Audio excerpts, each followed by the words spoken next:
out here in Fulton today, catching up with the Cummins Racing Team. Driver Brandon Carvey with us right now. 4 wins this past season. Actually equaled his win total for his career in just one season. 3 of those came at Brewerton. One of them came at Fulton. He ended up 4th in points at Brewerton. Was 3rd at Fulton. And like a lot of guys said, man, this running twice a week is just beating the crap out of me. Brandon's 29 years old, started racing karts when he was a teen. He's been racing Sportsman since 2010, 13 seasons. He joins us here where people will be going to the haunted hayride here in just a little bit. Brandon Carvey with us right now. How we doing? Good, good. How about yourself, Doug? Doing good. I remember last time we talked, one of your kids was sick. Everything ended up working out, I hope? Absolutely. Everything's good now. Kind of a common thing with his asthma, but we'll get through it. Good. We did a nice message for him, so I'm glad that he's doing well. And it sounds, as a casual observer, that you're doing pretty darn well, too. Yeah, we're trying to keep the season going. We got a couple more races this year, so that's the plan. Where are these races going to be? We're going to run Outlaw Weekend. I got redemption to get there after last year. And then what happened last year before we move on? Took the lead from Mackey on like 31 or 32, and then we had a bunch of cautions right after and ended up having a pinhole in the float on the carburetor, so it just kept flooding over, so I could not fire on the restarts like I needed to. So it just burble almost like it's like it was flat on its face for after giving it too much gas. Yeah, about a lap or two. It'd take me to get rolling to get my momentum, get going, and then it'd clear out. It would be fine after that. Yeah, once we rolled, and we had, I think, like 3 or 4 cautions right in a row. Once I took the lead, we fell back to like 7th, I think, or so, and ended up getting back to 3rd. So. Of course, it's a PG channel, so you can't tell me the names you said every time you saw a yellow, right? No, not at all. I was just trying to keep it running, that's for sure. But yeah, but you're sitting there going, oh, come on, another yellow. I'm going to lose 3 more spots. But by the time I get to the backstretch, that's just easy fix, though, right?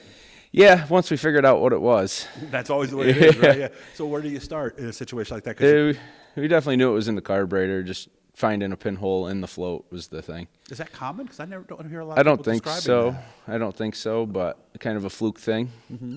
And so at some point you said, I'm doing this too much. Was there a moment when you said, I got to give up one of these tracks weekly?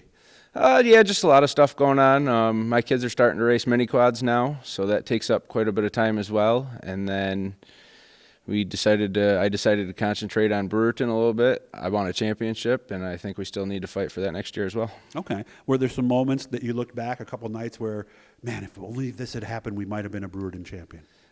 For sure. I think we led the points at least half of the season from opening week. We were leader in the points all year. We had a couple bad nights, and that's what knocked us out of it. It's amazing how that works out. You know, if you could just sit there and get top 10s every night, kind of like a bowling league. If you win, 5 out of 7 every week, you'll be there. So did you know at that moment, this probably cost us a chance at it?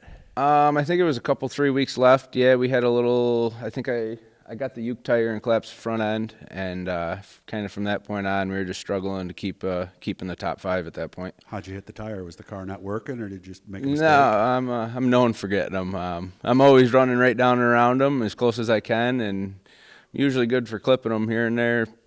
Usually same or every night. So okay. So maybe we should stop joking about Tori and change that over to you, maybe, huh? Nah, I wouldn't go that far. I can clip them and keep the front end together, but every now and then it gives up. So it's amazing the damage those tires can do, isn't it? Yeah, you clip them just right, and once it collapses, it takes the whole front end. Yeah, like $1,000. Yeah, probably at minimum with shocks and axle and all that. Luckily, Doug helps us out with all that with the axles too. Doug Reum? Yep. Okay, yeah, he's doing some good stuff, guys. Make sure to check him out. DCR. Yep. He's right around this area. Actually, got some amazing machinery that he does. Some guys have said that they see the move right before they hit him, that something pushes them out in front. Is that true? Is that like one of the ghosts maybe at the hayride? Sometimes, I guess, and then sometimes you just clip them and you didn't even think you were that close to them. We got a story from your car owner, and I'm going to air this one after the one we did here with Brandon, but sounds like something is changing next year. Yeah. Jamie and Ron, they want to build a 358. Seems like a lot of guys are going that way. I'm not necessarily giving up on crate stuff yet. Okay. Like I said, I want a championship still. Mm-hmm. I think we can be competitive with a small block for sure, but I think it needs to be baby steps as well. Yeah. So how would those baby steps work? Might you start in Sportsman and eventually move to that? Because you can't do both. I definitely think that's kind of the plan as of right now, is running Sportsman to begin with, and you're allowed 6 races a year in small block or big block before you have to make the decision to move up and go from there. So would you do 6 weekly shows, or might you pick some specials, maybe travel someplace? Because they do run a pretty good series. Yeah, they do. I guess that's kind of none of that's been determined. Okay.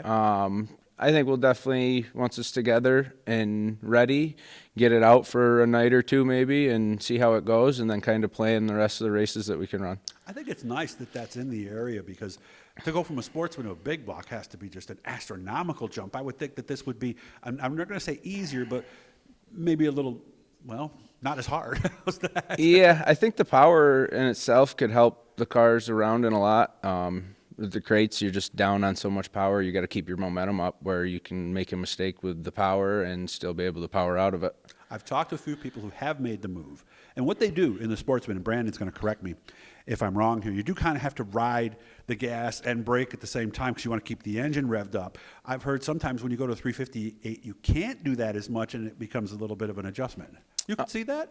I definitely agree on the crate end of it. You got to keep your momentum. So I use a lot of brakes in these for sure.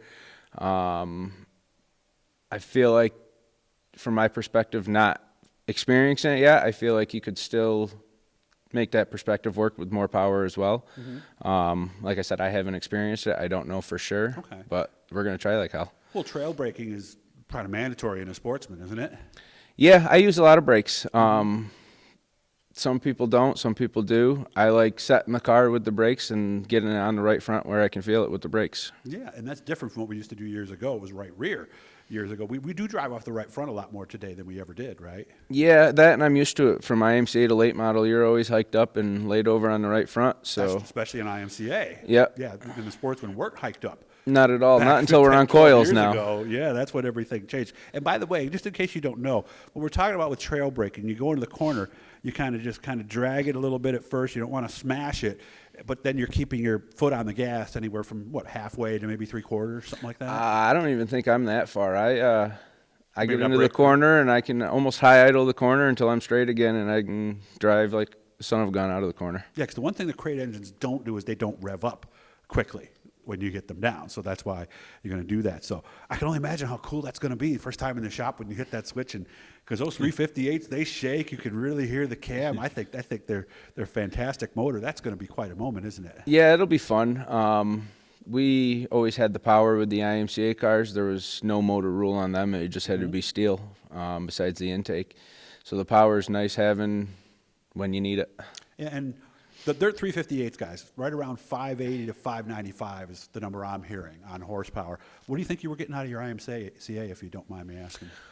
I guess I really don't know that. We built our own engines at home, picked them up from used cars, and ran them till they didn't run no more. Like 30, 40 years ago. Yeah, the way it used to be. Yeah. Get something out of a pickup truck, do a little bit of work on it. Yeah. No, those heads aren't worked on. We just cleaned them up a little bit, right? Yeah. Oh, that class, you didn't have to worry about any rules. There was no engine rule. You could run any engine you wanted. Well, and also with the harder tires, sometimes that was the issue, was getting the power to the ground. Yeah, so sometimes you could have realistically too much power. For sure, At that point. So that was what kept IMCA interesting right now. So we got how many more races? We're going to do Fulton and then Fulton and Brewerton for sure, and then go from there. maybe Weedsport? I think we're going to try. Tuesday. Yeah, it's Tuesday before Brewerton. I think we're going to try to concentrate on Brewerton. Okay. And then I've never really ran that great at Weedsport. Oh, okay. Because it's kind of like Brewerton, but It it's is not. a lot like Brewerton, but it's not at all. Yeah, 3 and 4 is a lot different. I think turn 1, is there more banking at Brewerton or more at Weedsport? They got to be pretty close. I think track configuration is very similar. Yeah, if you look at it from Just above, it looks for almost the whatever same. reason, I can't go at Weedsport like I can at Of course, Brewerton. there's walls all the way around at Weedsport. Yeah, too, there which ain't no we don't tires. like. So, yeah, no Ute tires, just a concrete barrier. They which do is more than even the more, tires, so. that's for sure. All right, we're going to let Brandon go. Make sure to check out the 13th Hour Rising Haunted Hayride beginning on September 30th is when that happens. So, Brandon, let me know when you get the 358 together. I'll come out and see you, and we'll tell everybody what's going on. But I hope you have a great Super Dirt Week and a great Halloween and all that stuff. And your kids are 4 or 5, so I'm sure you're going to have a lot of fun with them on Halloween night.